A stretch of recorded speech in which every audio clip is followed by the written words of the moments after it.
Welcome to today's CEP's webinar on far-right extremism and exit work. My name is Willem van der Brugge, and I'm the Secretary General of the Confederation of European Probation. And before I will introduce the first presenter of today, I would like to share with you a few housekeeping updates regarding this webinar. 1. For questions or remarks, please use the chat function on the bottom of your screen. Do not use the Q&A or raise hand buttons. 2. We will keep track on the questions and share some of them with the presenters. And we'd love to hear from you. 3. A recorded version of this webinar will be available soon. We will also publish the presentation at our website at short notice. And now I'd like to introduce, and I must say very briefly, Professor Dr. Ioan Durnescu, the first presenter of today. Professor Dr. Ioan Durnescu is professor at the University of Bucharest, Faculty of Sociology and Social Work. He teaches and conducts research in the area of probation and prison fields. From 2017 till 2018, Ioan Durnescu worked in Jordan, Middle East, on a project regarding de-radicalization programs. Currently, he's working on a project in Kenya, Africa, on the implementation of de-radicalization programs. In 2018, he led a CEP summer course on violent extremism, organized by the Criminal Justice Platform Europe.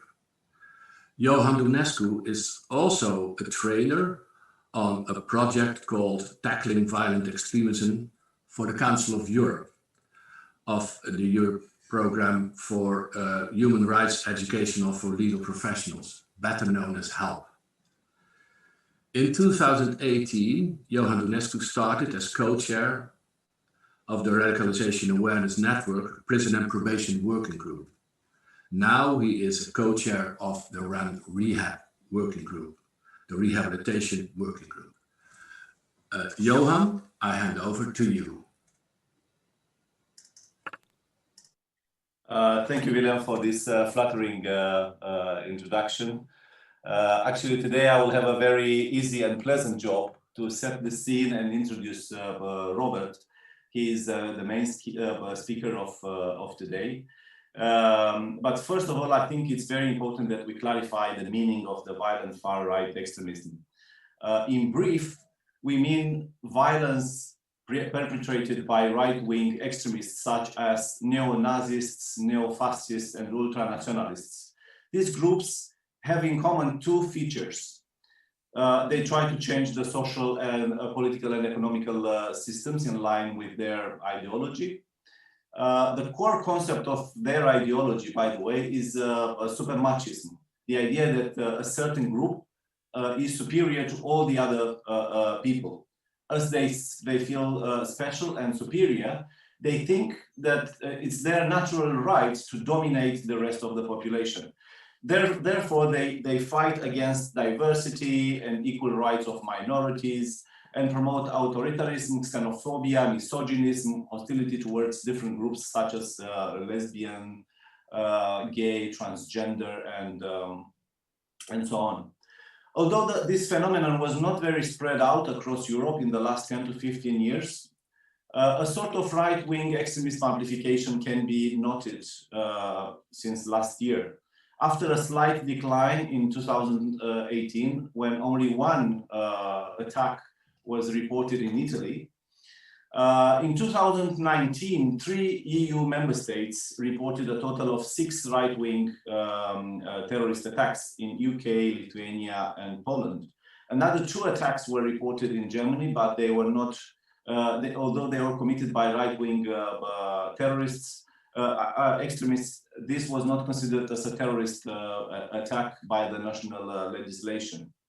As you can see, there is a sort of increased activity in this direction, and that's why CEP invited Robert Örell today to give us his perspective on this phenomenon, and also to take a kind of exit or reintegration angle on it.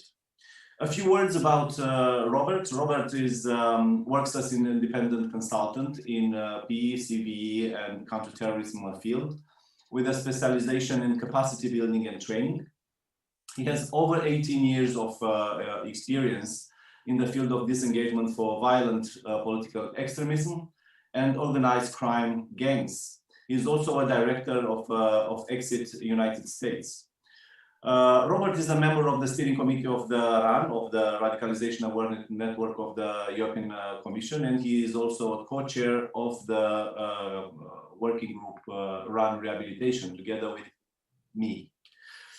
Robert has completed a basic psychodynamic psychotherapy training, studied social pedagogy, and also took a certificate in terrorism studies at the University of St. Andrews. I hope this presentation, this introduction, made you a little bit more curious about his presentation. Robert, the floor is yours. Good luck.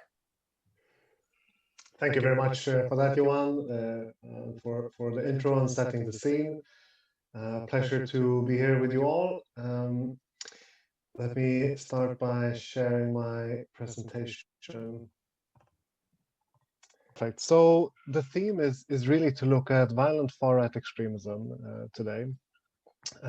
So I will share a bit about the environment, the background, the inspirations, but also how we can understand involvement in these groups, and also what we can do to help people who are involved in these environments and motivated to leave.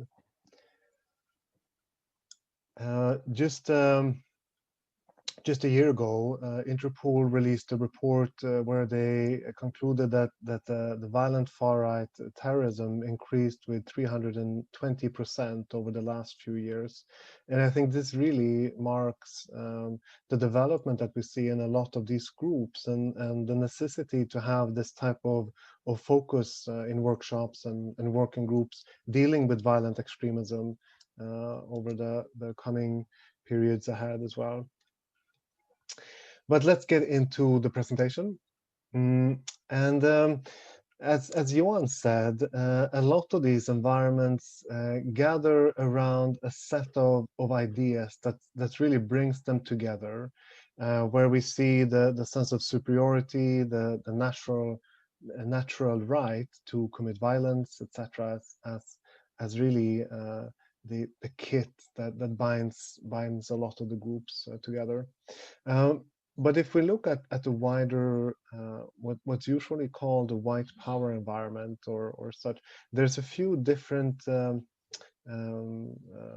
orientations that can be seen, which is interesting because it becomes different from the previous decades, where we had, in a sense, more clear ideological orientation, that you would be involved in National Socialism or fascism, but today there's really a range of different type of orientations that these groups subscribe to, and what we see also is that the last years or decade, to some extent, they also managed to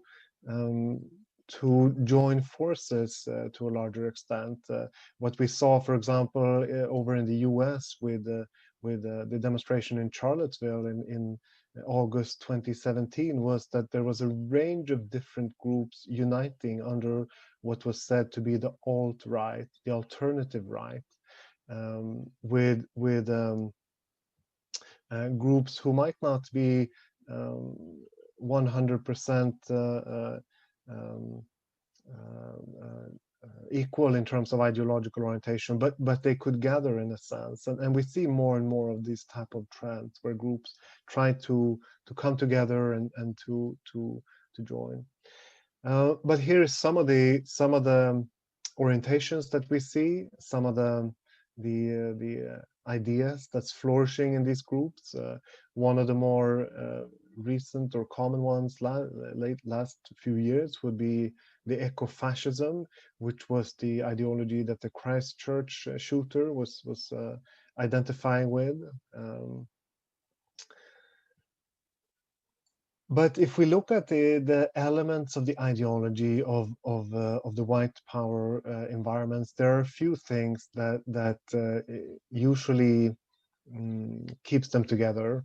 One would be a anti-Semitism, where a lot of the neo-Nazi groups subscribe to an idea of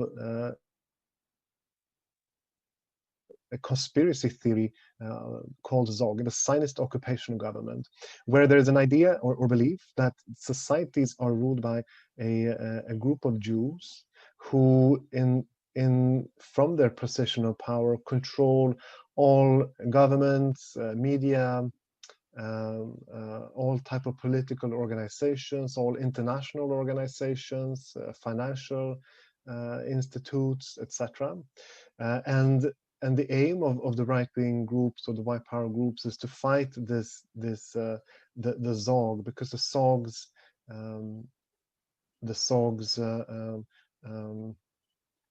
motive is to weaken the power of the white race. The racial ideology, of course, it's paramount. It's very central in the ideology. Sexuality and gender is also parts of the ideology that's very prominent. You have very clear gender roles, very masculine, gender conservative masculine ideas of men and of females. And of course the focus on birth rates, that a lot of these groups are concerned that what they see as the white race is not producing as much children as other races. So there's a focus on the birth rate.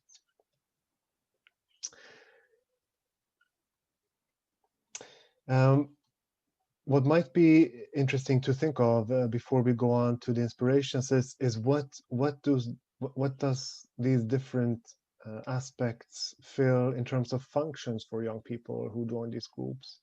I think it can be important to have this element with us when we look at different type of violent extremist orientations or ideas that from the outside they can look very awkward or not at all understandable, but we have to understand what function it fills for young people to join these groups, to get a sense of understanding, of explanation of the world, and position themselves where they usually have the sense of feeling strong, important, powerful, in contrast to a weak or lost or such. And shifting to some of the inspirations that we see in these groups, there's a few very prominent inspirations that keeps reoccurring. Obviously, the Third Reich, so the Germany, the German Reich under Hitler is a main inspiration, but a lot of these groups understand that society has changed and it's going to be difficult to get the support of national socialist ideas across Western countries. So they also subscribe to other inspirations which are more oriented towards committing acts of violence or terrorism or revolutions. William Pierce is one of them. We look at him in just a slide. The American group, The Order, is another one of these inspirational groups that a lot of the white power environments around the world look at and celebrate or get inspired by today. And also James Manson's book, The Siege, which also describes and encourage a lot of what's called the cell formation or lone wolf type of attack or warfare. But looking at William Pierce, he wrote under the pseudonym of Andrew MacDonald's 2 books called The Hunter and the Turner Diaries. These books have had an enormous inspiration for groups all over the world in terms of inspiring attacks, how to set up your modus operandum and how to form your groups and your environments. The Hunter tells the story of a lone wolf shooter, Oscar Jäger, who kills interracial couples in sniper attacks. inspired by a real murderer called Joseph Paul Franklin. And this type of inspiration was, for example, prominent in two Swedish cases called the Laser Man and the follow-up Laser Man. In the 90s and early 2000s, we had two different shooters who were really inspired by these ideas of committing murder by shooting immigrants or interracial couples, killing more people.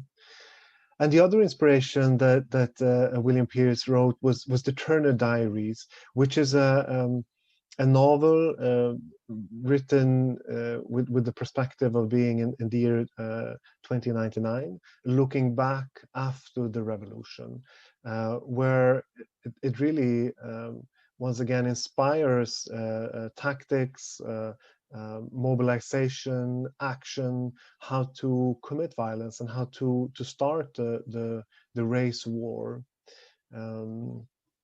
We will see that this book is inspirational for a lot of the groups and attacks that we'll look at in just a moment.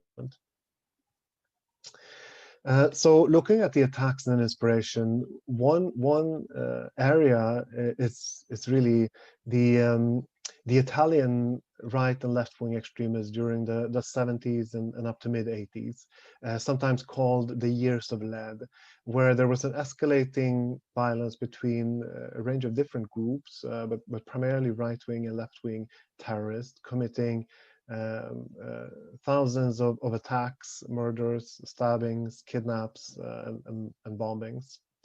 But here, the neo-fascist groups started really with the self-formation and what's called the leaderless resistance. So forming in groups where you have small cells that might not have contact with each other, but are inspired and led towards the same goal and with the same tactics to reduce the risk of infiltration, of information leaking, but high capability.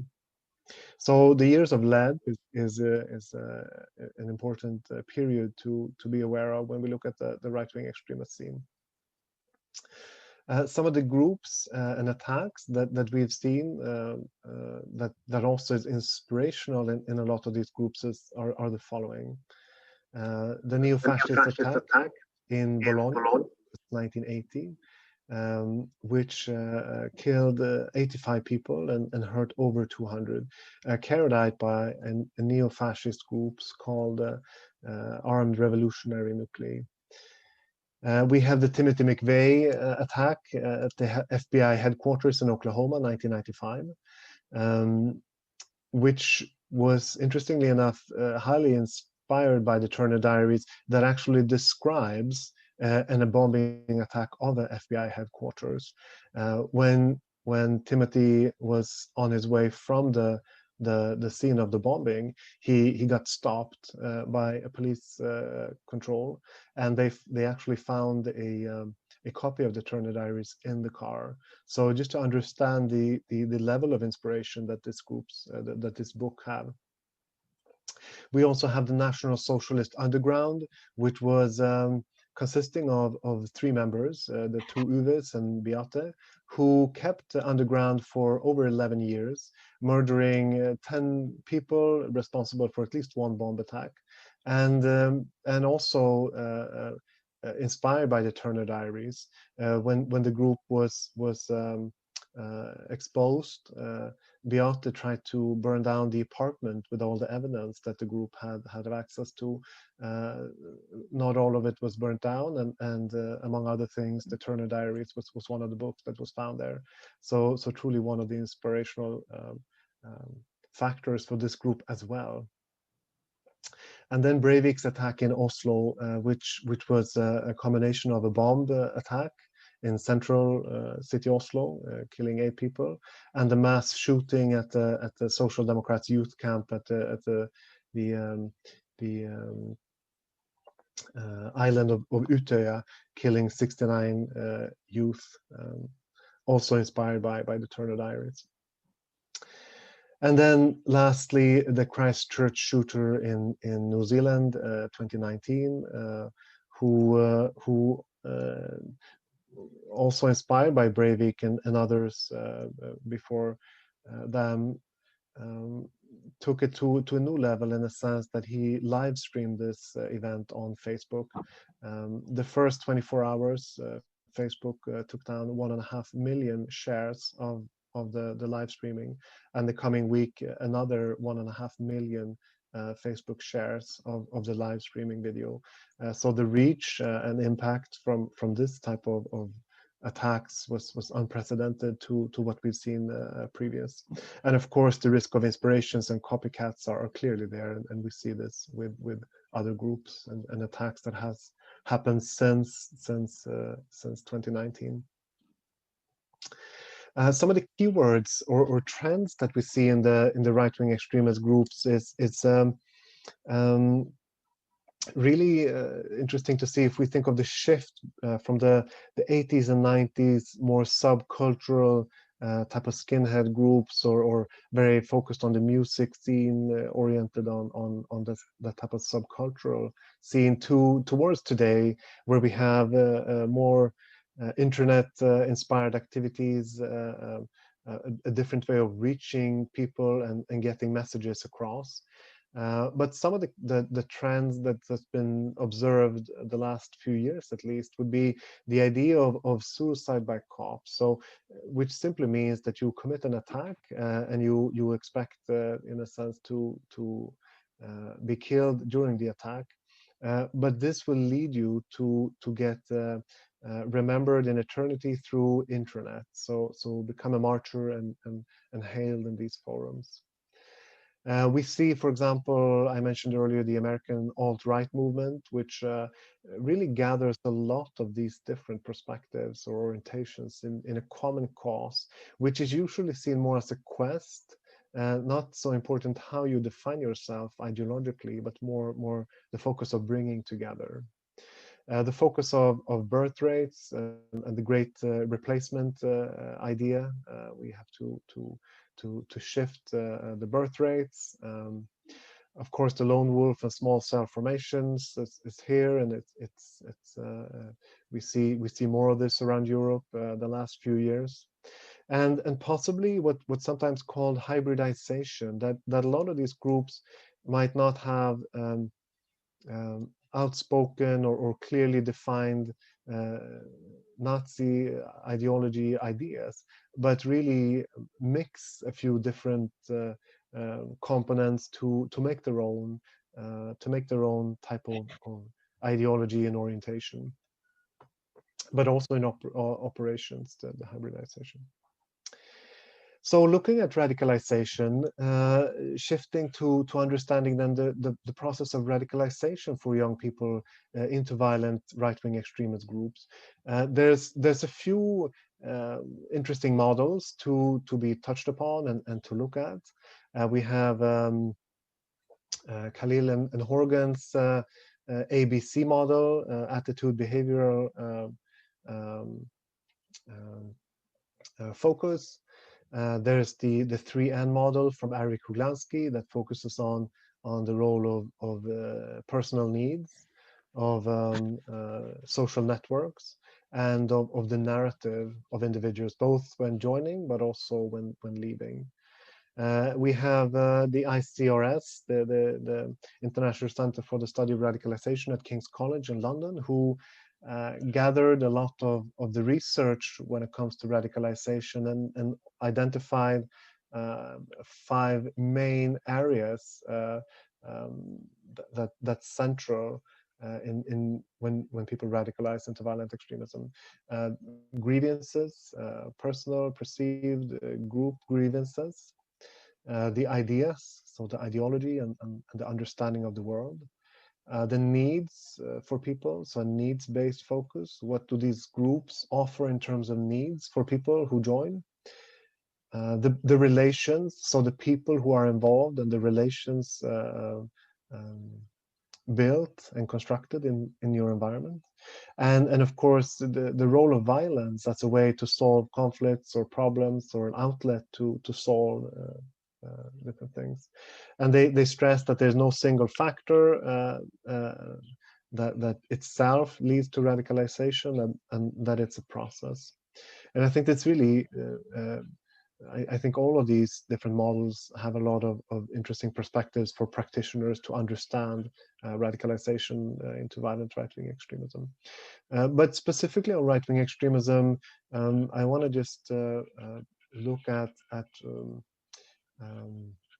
a study of violent far-right extremist members made by the National Consortium for the Study of Radicalization, Terrorism and Responses to Terrorism, the START in the US, where Professor Pete Simi and colleagues identified three really crucial reasons.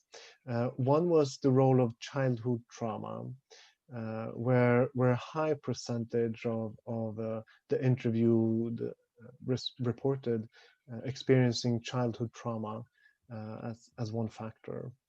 The second perspective was mental health issues, where also a very high number of individuals reported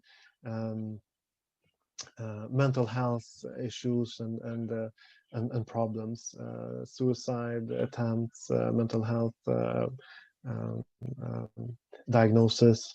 And we see, for example, a lot of the family support cases identify the clients being depressed before joining these groups, where the involvement in violent extremism simply can shift and become something that keeps you focused, makes you feel better, and you come into a social environment.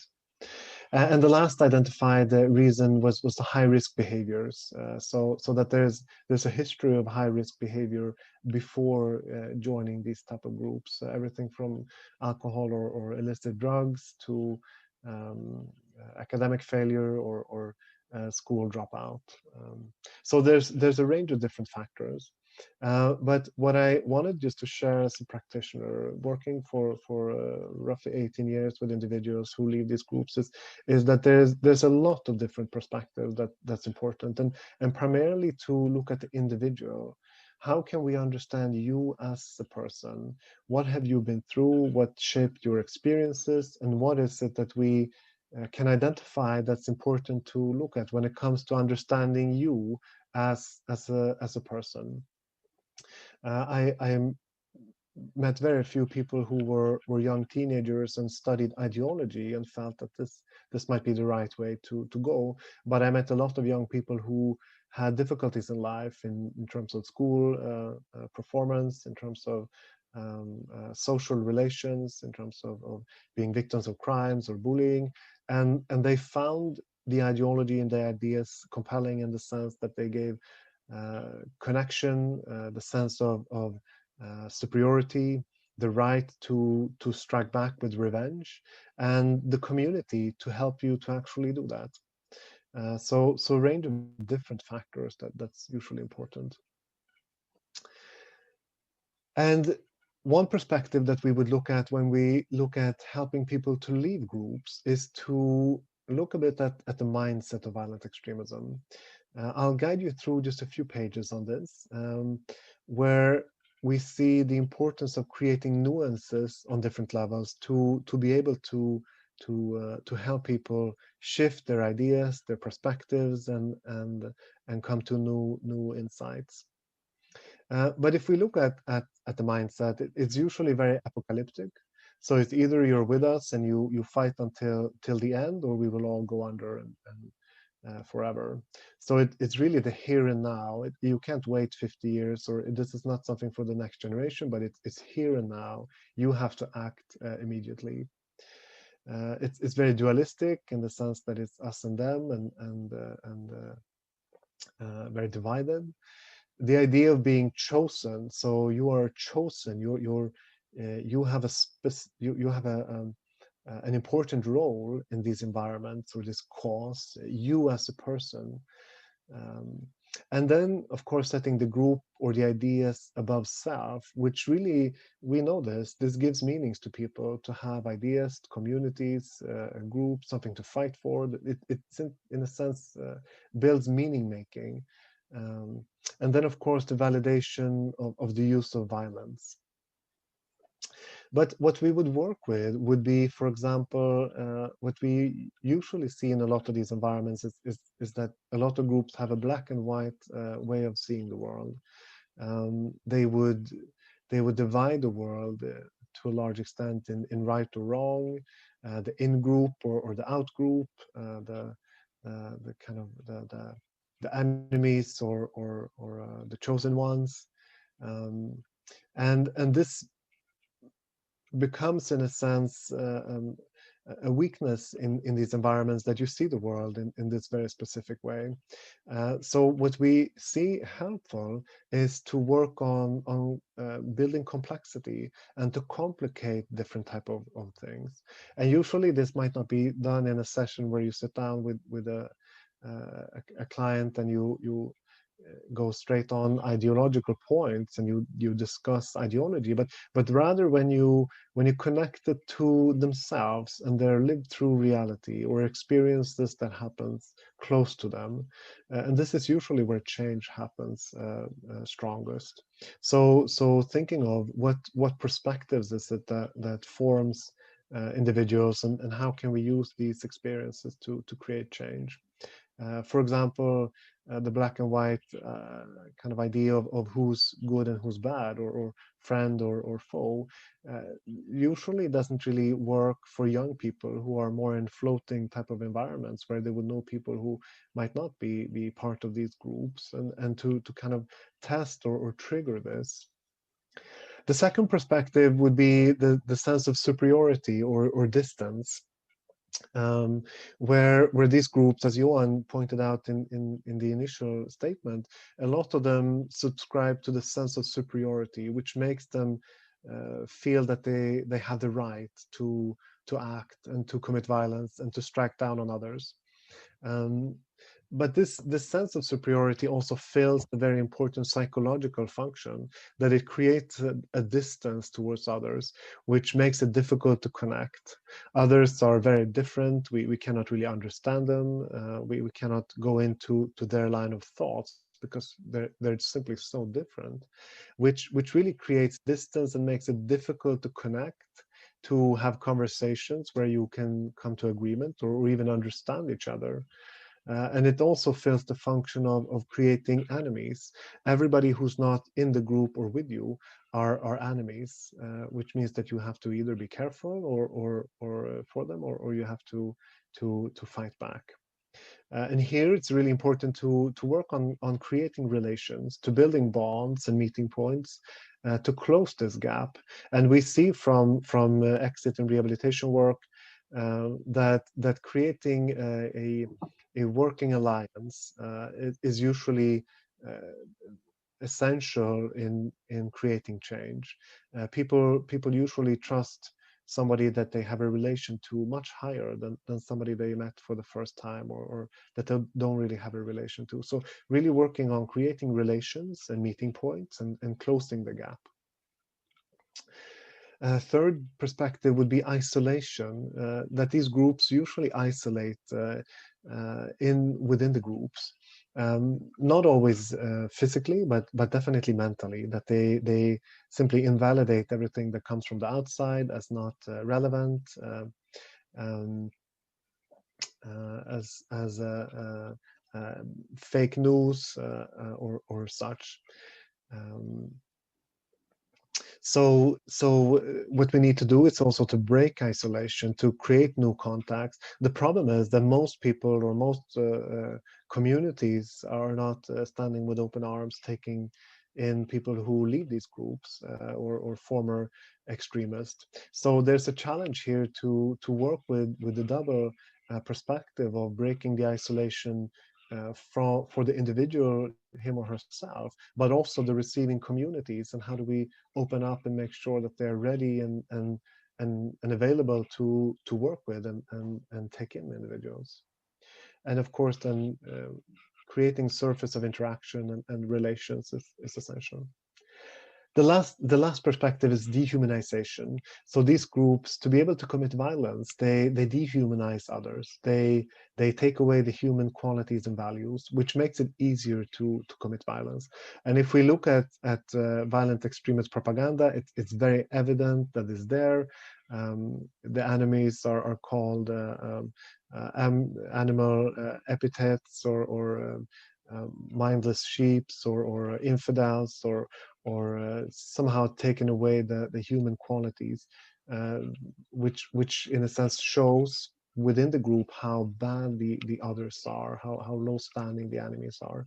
And this really helps to be able to commit violence to others. And once again, here we need to really work on contradictions and relations to be able to work to decrease this sense of dehumanization.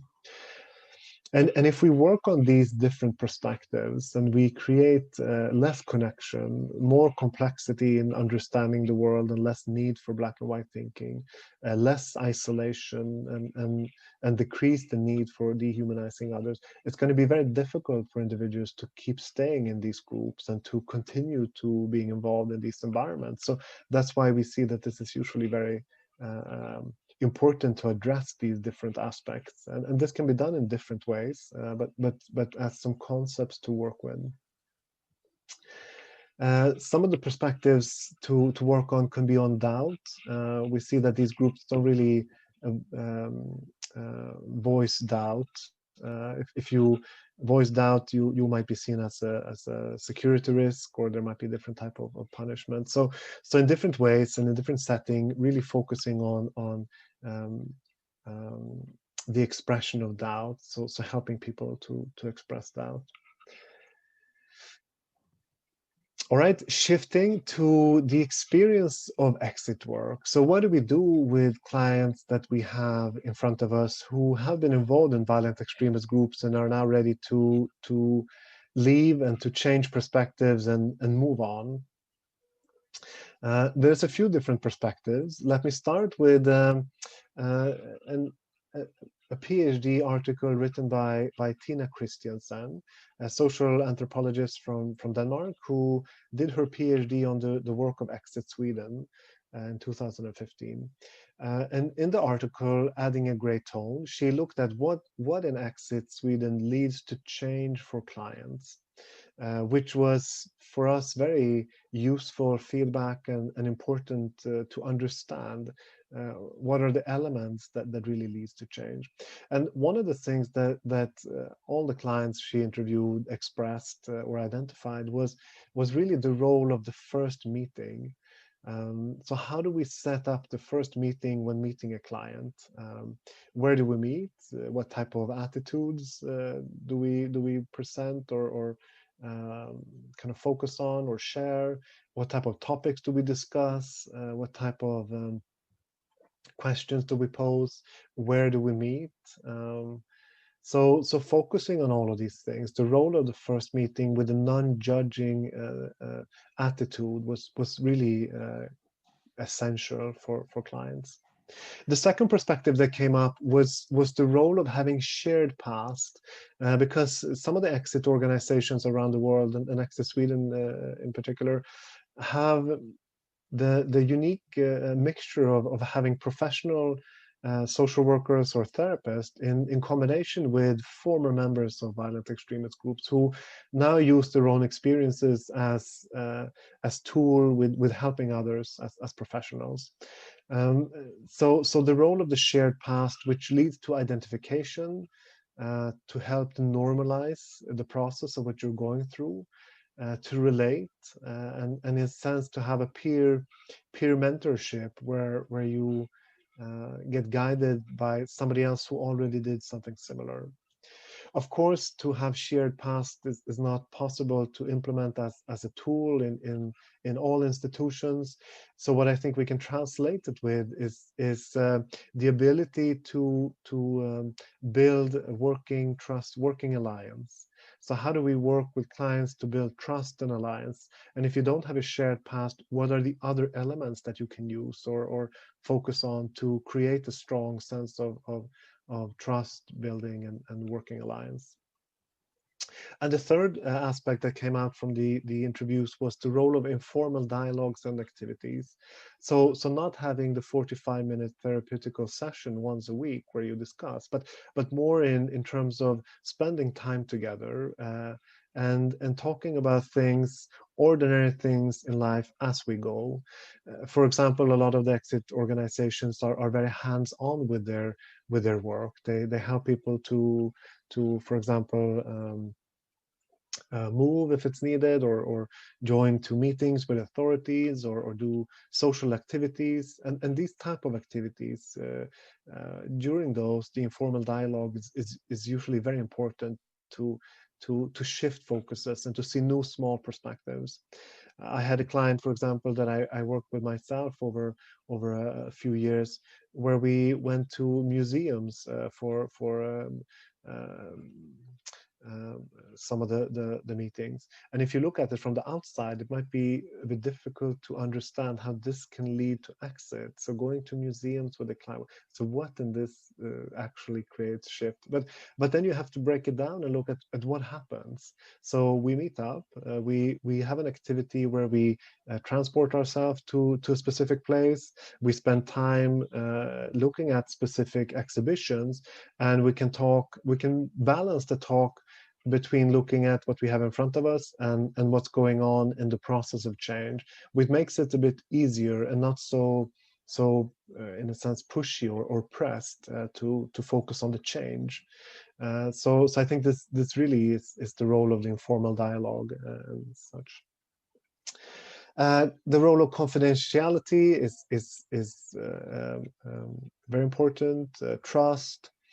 And the role of ideology. There's a debate in the exit work world if should we target ideology or should we totally avoid it. And I think the true nature of this lies somewhere in between, that we have to adapt it to the specific individual. For some individuals, it's really difficult to not address ideology and to work explicitly on it. And for others, it might be that we don't really need to address ideology because the drivers or the needs are much more social, emotional, cognitive, and we can work through the process without having to go into ideological discussions. What we see as difficult is that usually ideological discussions triggers a lot, and people who've been involved in these groups are used to going into, in a sense, a defensive mode once we touch upon ideology. They're used to defending their standpoints. So it usually leads to conflict, and conflict can be difficult to manage in these type of work when we look for creating change. So the role of ideology. One way to work as a scheme of how to set up and build interventions is to really look at three perspectives, where the first would be to analyze. So analyzing the situation of the case. And here, of course, it really depends if this is somebody who is under 18 and been involved for a short time, if there's somebody who's 25, 30 and really have built a career, or if it's somebody who is 40 plus and serving time in prison. So the situation really depends on the circumstances and the individual. But once we have an analysis over the situation and the individual, we work on building trust, rapport, or working alliance. We use different terms in different fields, but the same. The idea is the same, to build a trustful relation. And then we build interventions depending on the need and situation of the client. So what does this specific person need? Is it important with tattoo removal because there's extremist tattoo symbols? Is it important to work on finding a job, moving because of safety, working on social or emotion skills, or simply refer to therapy to work through more complex and deeper traumas in the individual's life. So really making the intervention needs-based and individually adapted, and also including risks here. What are the risks that we see for the individual and from the individual, and how can we assess this as we go in the work and adapt? Just a few more minutes. I'll be a bit short with the slides here to make sure that we keep the time. Individual need-based, I touched upon this. Identity-related needs, of course, is crucial. These groups really try to change your way of perceiving yourself and building identity. So you have to work with this, of course, once you leave and identify then identity-related needs. Just two short slides on the experience from the RAN exit working group, which was the previous group before it turned into RAN rehabilitation. Some of the lessons that we saw from the RAN exit working group, gathering practitioners in the EU, sharing experience on exit work was really the following. So when we work with exit clients, we want to focus on dialogue instead of argument. We know that argumentation seldom leads to change for violent extremist clients. So we want to focus on creating dialogue for long-term relationship and trust. And this can be difficult sometimes because usually individuals in these groups might want to trigger you. They might want to say a lot of things that provokes you. So you have to be a bit prepared on how to manage this and how not to go into kind of the situation of argumentation and ideological oriented discussions. I think one method that I'm sure you know of would be motivational interviewing, which is one way of working with shaping dialogues and focuses. I think there's a lot of interesting lessons from that method to recommend to look at. So we might discuss this later on in the Q&A or at some other point. Second slide is the role of voluntarily participation. So we see that if we force people from violent extremist groups into programs or to change, it's very difficult because it's simply what they expect from their ideological standpoint. They perceive people outside of their group as enemy, and of course state or organizations who want to change them as part of enemy organizations. So if we force people into these type of programs or changes, it can be more challenging to work under those circumstances. But instead focusing on voluntarily participation and building up the cooperation stepwise. Trust building has been the mantra over this presentation. I won't get into more. Process oriented, of course. So who is this individual and what can we work with from this specific setting? Summary of exit work, focus on relation and trust building, analyze the situation, what's important for this specific client, and then tailor-made interventions depending on needs and outcome from the analyze. Lastly, a quote from a French 18th or 17th century French moralist, Joseph Joubert, who I think really captures exit work in a nice quote, where he says, "The aim of argument or of discussion should not be victory, but progress." And I think this is what he captures exit work very nicely. So with this, thank you very much for me, and I leave it back to Johan. Yes, thank you, Robert. Very, very comprehensive and very interesting, inspiring presentation. Thank you very much. As you know, you can pose your questions in the chat, and then we can pick them up and fire them to Robert. Meanwhile, I would have a question that I think is sitting on a lot of other people's brain. For instance, what are the differences between regular offenders, let's say acquisitive offenders, and the right-wing extremists in your based on your experience, Robert? Well, good question. I think it's really to understand the influence and the role of ideology. So how does this influence your way of relating to other people and to different situations?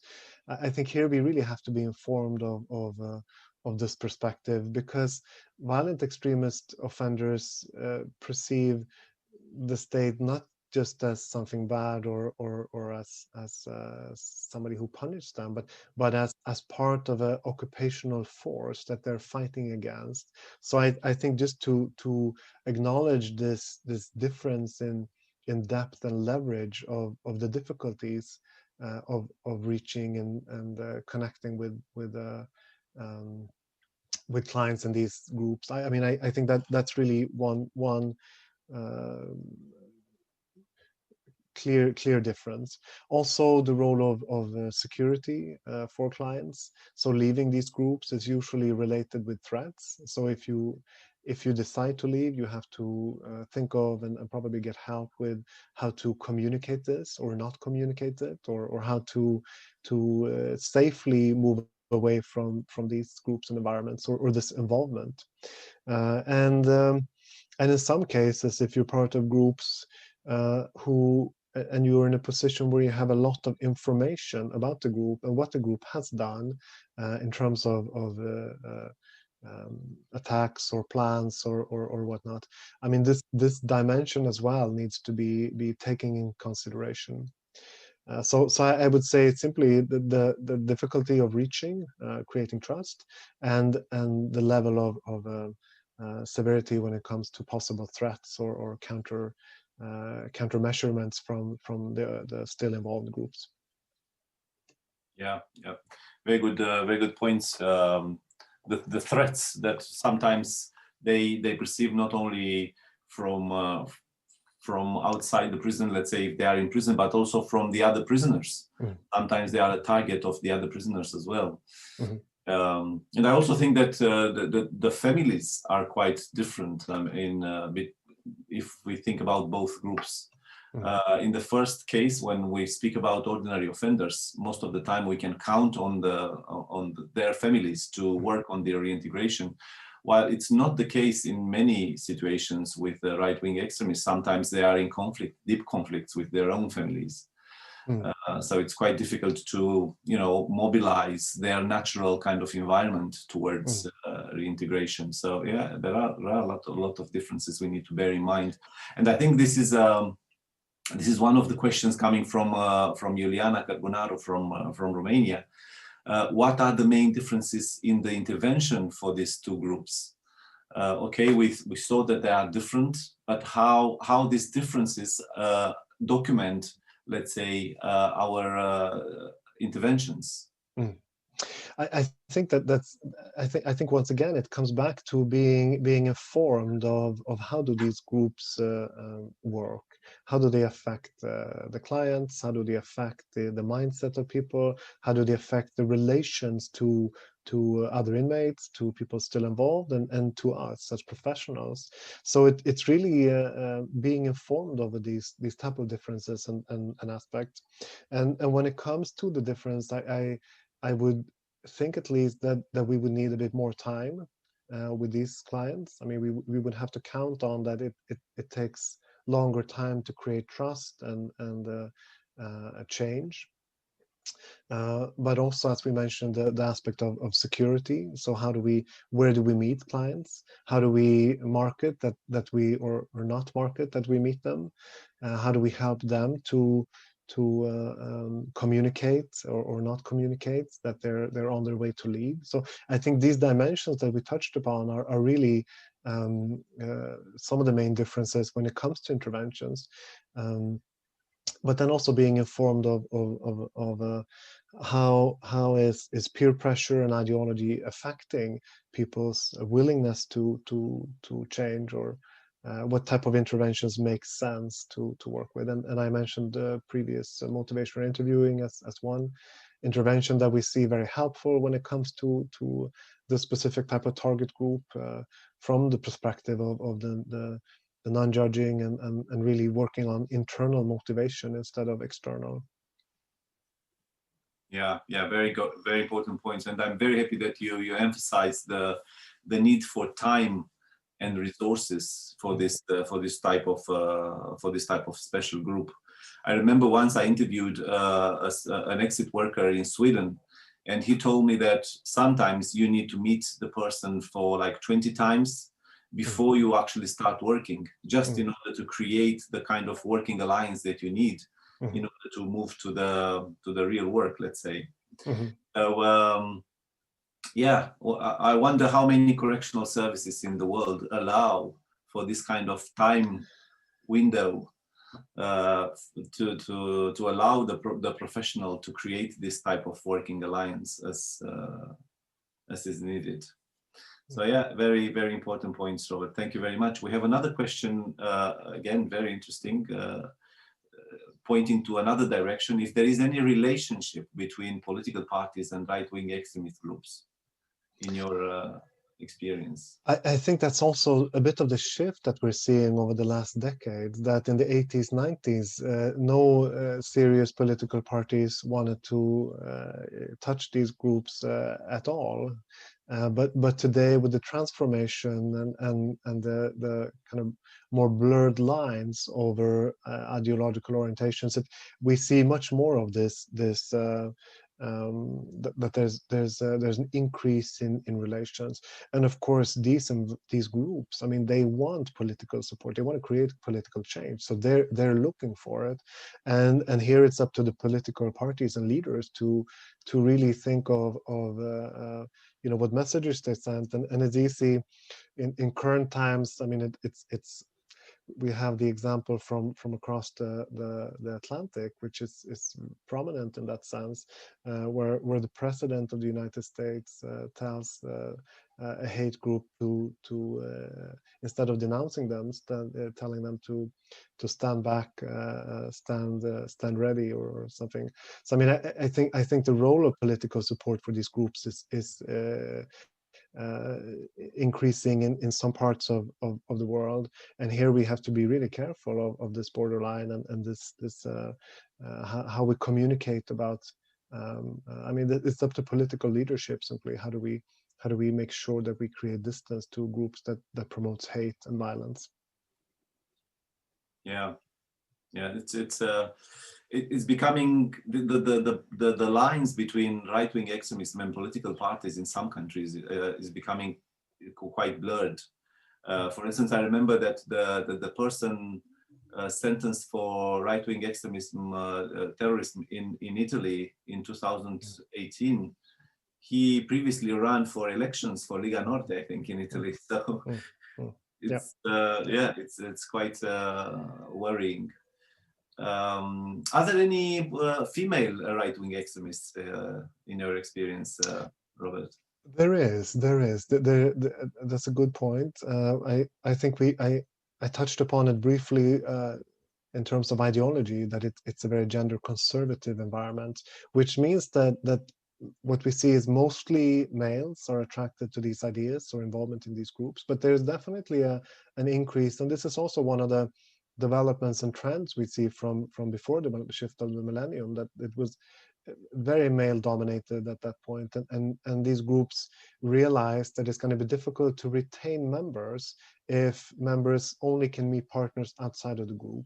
So they very actively focused on increasing the number of females in environments to have the possibility of getting into involved relations and still stay involved in the group. So I think from more perspectives, we see the gender role as important, but also in terms of marketing. If you think of how these groups want to promote themselves, they want to promote themselves as pro-family, as pro building families, and this is very difficult without in their worldviews. This can only be done by having male and female breeding children. So it's also part of the whole ideology and how they want to attract young members and followers. What we see though is that in many of the environments, females are quite badly treated. The experience from both my work in the US and my work in Europe is really shows that female activists in these groups are not really taken seriously within the movement. There's a high level of domestic violence, of sexual, physical, or mental abuse, and and I think what females also describe is that once they leave the groups, they're not really taken serious. They're not really perceived as real members of the group, but more as girlfriends or partners, or that they've been lured into the group, which is really a secondary traumatization for somebody who actively sought these groups and actively went into it. So here I think there's more needs to acknowledge and focus on gender perspective and females, but also to understand both the ways in, how the life for females in these groups is, and also the ways and routes and needs out from these groups. Mm. Yeah, yeah, yeah. Talking about working with people leaving these networks or leaving prisons, we have another question from Juliana. Is there any role for the private sector in this area, in your opinion? I think there's a role for everybody. This is not something that one institution, one authority, one organization should or could do by themselves. But this is really a multidisciplinary, multi-agency type of work. So the private sector for sure has a very important part of this. And just as an example from the work with Access Sweden and the US is tattoo removal, which is usually very expensive. If you go to a clinic on town, it might be 200 euros for one session, and you need between 8 and 12 sessions to take away a tattoo. So it's a lot of money to get rid of tattoos. And some of these groups, I mean, promote to have a lot of tattoos. I worked with a group in Sweden many years ago where they had an internal contest of who could have most swastika tattoos, and the one who was leading at that point had 17. But of course, not only swastika tattoos, but other Nazi tattoos as well. So the private sector is really important in terms of supporting, for example, this, but also access to all the other important areas of reintegration in terms of jobs, networks, connections. So indeed. Mm. Right. But talking about interventions, is there any program or any intervention that is already evidence-based, in your opinion?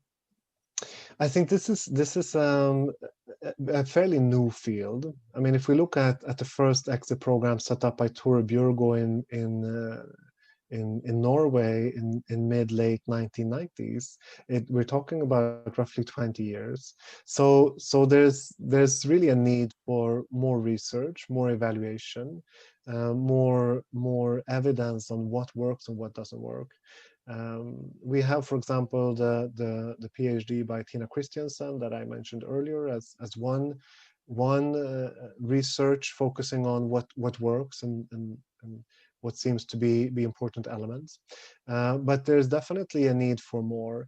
I think what we see though is that exit work builds on it's not inventing a new wheel, but it's really adapting to already existing knowledge. For example, what we see in psychotherapy research and in probation research and other fields, the role of relations. So how important is this to create change for people? So I mean, we have elements of this in place, but there's absolutely room for more research and more evaluation. And I think this is also coming. I mean, this is something discussed on the European level and in the US for sure, that there's how do we measure and what are we looking for when it comes to change? Absolutely. As an academic, obviously, this is music to my ears. That is, we need more research. Of course, we need more research, and I also think that it's important that we promote this kind of independent research, independent evaluations, because a lot of interventions or programs are evaluated in-house, internally, and this is sometimes not robust enough. And furthermore, I think it's also quite important to evaluate interventions that are taking place in different places. Again, what we have now, we have some evaluations, but on one program in one single site, in one single position, in one single country, or city. But it would be nice to see and useful to see how the same program would work in another environment, in another context, to take this kind of ecological perspective, to see if it's really working, what is really working inside that program. So yeah, we still have a lot of work to do, and this is something that we would like to promote within RUN as well. Mm-hmm. Mm-hmm. But Yep. let's see how it goes. In your experience, again, we have another question here. In your experience, do you think that probation staff is prepared to work with this group in Europe? I think I mean, I don't work in probation, so I think you might be better suited to answer. But I think I mean, in general, if we take it a bit more general, most professionals are not really used to or ready or equipped to work with people in these groups, because one of the things that differs working with violent extremist offenders towards other target groups is the emotional aspect of getting triggered and provoked. So how do we as professional balance this together with looking at best and promising practices in terms of rehabilitation and reintegration work, plus understanding the mindset and the dynamics of violent extremism. I think there's a lot of components that needs to be put together for professionals in general to feel equipped and being in a sense ready to work with this target group. But I'm also very confident and sure that professionals can do this, and probation officers, of course. We see enormous amount of examples of this, and promising and good practices and examples where this happens. But there might be a need for more in a sense equipping professionals, probation officers and others in just how to understand and respond in a constructive way. There's a brilliant clip from the US. I think we had it at one of the RUN meetings. So Michael Allen, who was Michael Kent, who was sentenced to prison for involvement in neo-Nazism in the US, and when he's released, his probation officers, who's a colored woman, comes to his door and knocks and start working with him, and the enormous change that their working relation led to was fascinating. So yeah. I can imagine. Yeah. So yeah, it's we still have a lot to do, but it's good that we are working on it. At the beginning of this of the chat, I saw the question posed by Sami from Kosovo, and he mentioned two of the manuals that we developed lately, supporting the practitioners to working with this group.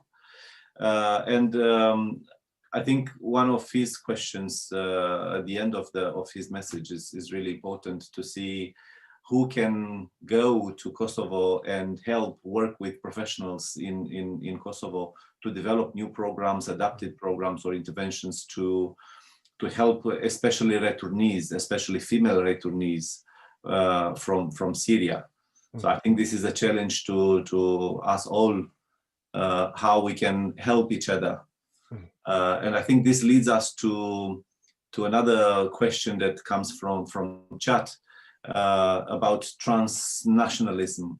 Do you see right-wing extremism bounded to one single country, or you see it more like transnational in Europe at least?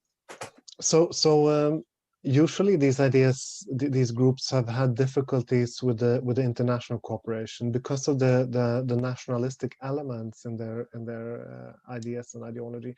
But last few years or decades, it's really been an increase in this. I think one of the areas would be international conflicts, where we see a lot of people traveling to support one of the sides in the Ukraine conflict with Russia, for example. I mean, that would be really one of the incidents or where we see international cooperation and connection. But also, I think that the role of internet and social media really opened up in a whole different way the ability to connect, to get inspired, and to communicate, and to work together. We saw the Iron Marsh forum that was leaked in 2017 with members from all over the world, really all over the world, exchanging and inspiring each other. Just in the Swedish news earlier this week, there was reports on the prominent YouTubers, the few Swedish YouTubers from the alt-right who are prominent. I mean, I think the international cooperation is getting more and more important and more available for these groups with travels, with internet, and etc.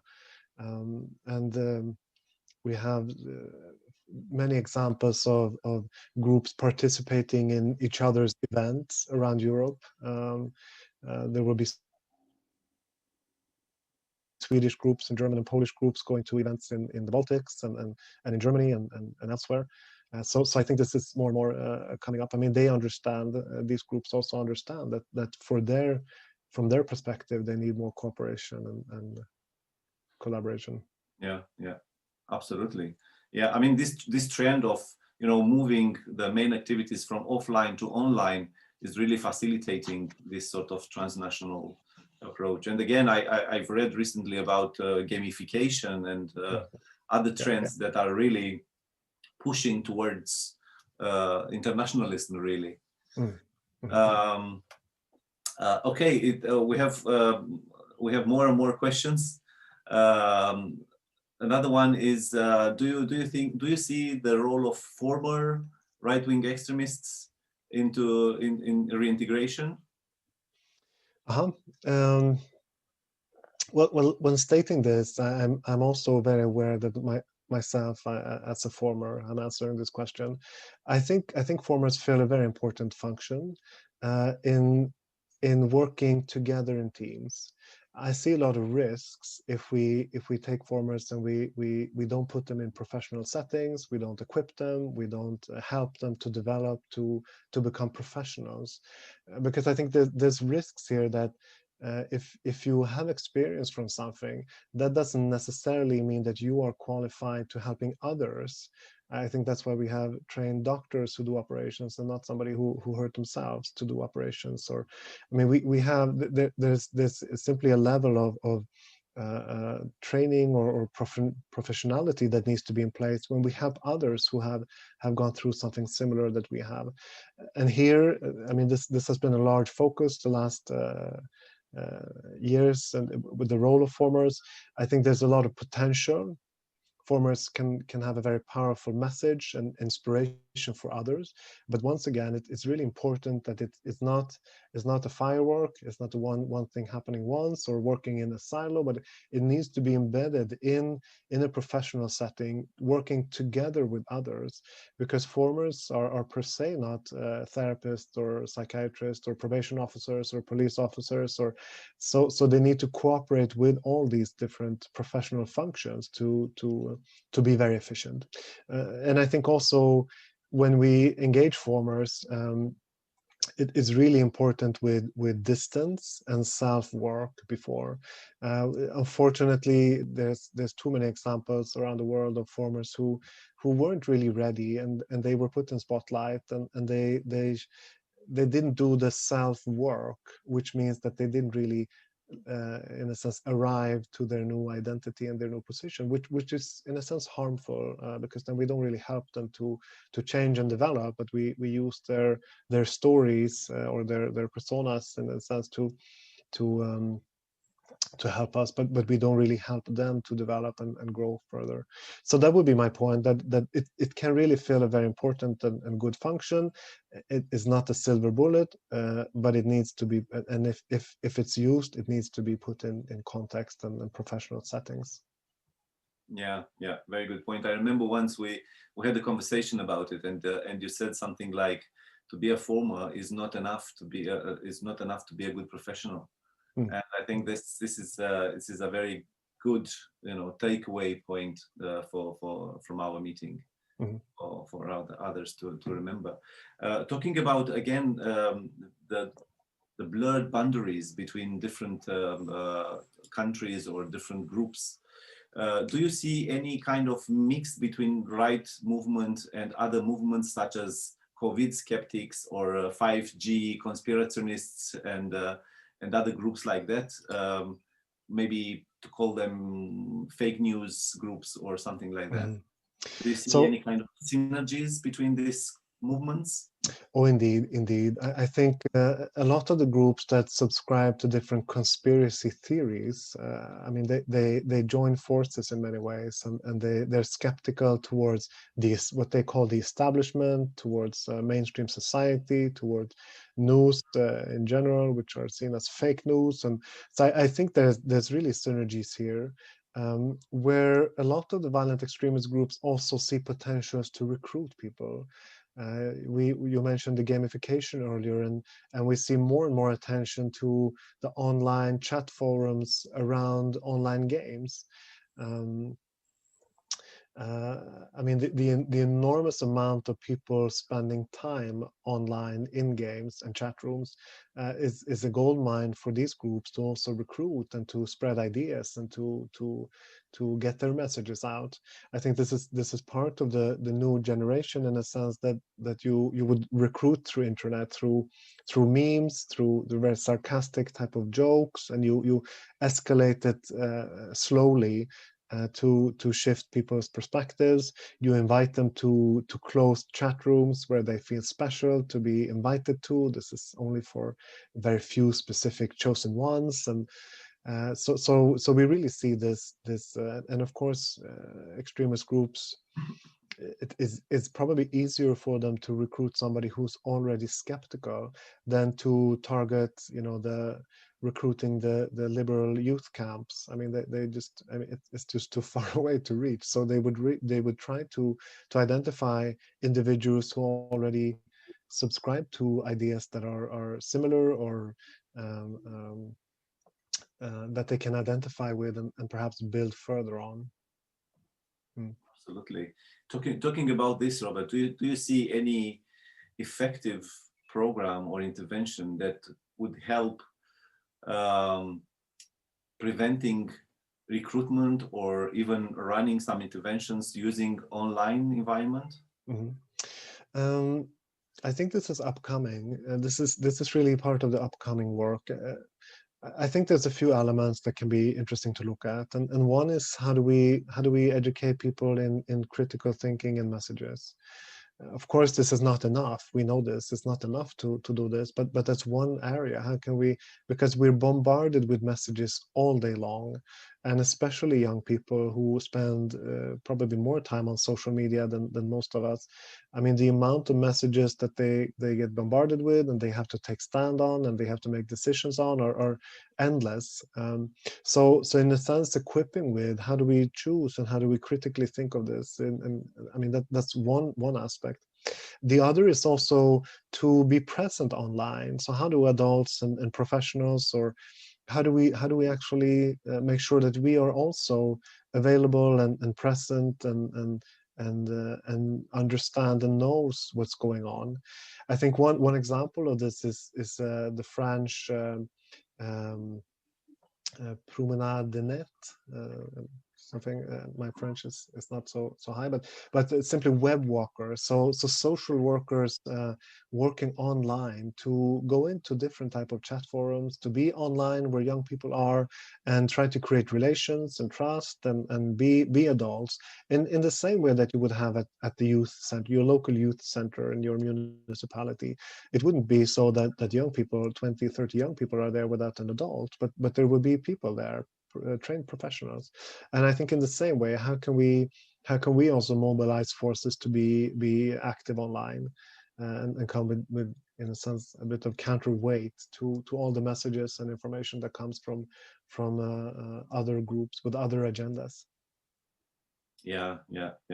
Very good that you mentioned this web workers program in France. Very interesting, indeed. And I think we still have time for one question or so, and I would link this question as to the conclusion, let's say, and also to a question posed by Juliana in chat. What is your opinion, Robert, about how can we make sure that this knowledge, these best practices, these studies are actually transformed into, good policies? How can we make sure that they are reflected into good policies and lately in good practices again? Yeah, indeed. I think that's really one of the goals for the RAN, for example, the Radicalization Awareness Network, to gather practitioners and to collect the best and promising practices, to formulate policies. But also, this is an encouragement to the researcher communities to think of how do we translate and produce research which is easy accessible or useful for practitioners.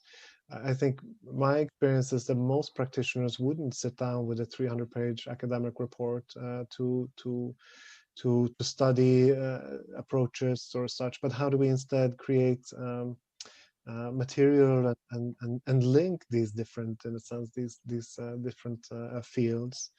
But knowledge is crucial here, and how we transform this. I think continuing education, continuing production of material, which is accessible and hands-on.